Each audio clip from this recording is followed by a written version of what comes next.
ഗുരുവായൂർ കേശവന്റെ കഥയറിയാമോ? ഗുരുവായൂർ കേശവനെ ആദ്യം കണ്ടെത്തിയത് നിലമ്പൂർ കാടുകളിൽ നിന്നാണ്. അവിടെ നിന്നും നിലമ്പൂർ രാജകുടുംബം അവനെ സ്വന്തമാക്കി.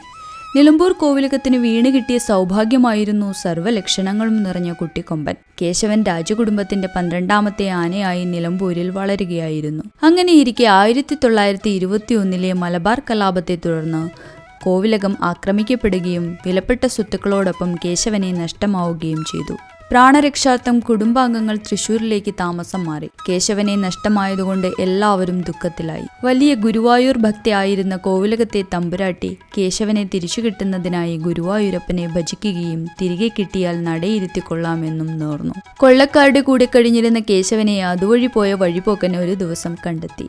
അദ്ദേഹം അവിടെയുള്ളവർക്കെല്ലാം മദ്യം കൊടുക്കുകയും എല്ലാവരും മയങ്ങിയപ്പോൾ കേശവനെ അവിടെ നിന്നും കൊണ്ടുപോവുകയും ചെയ്തു.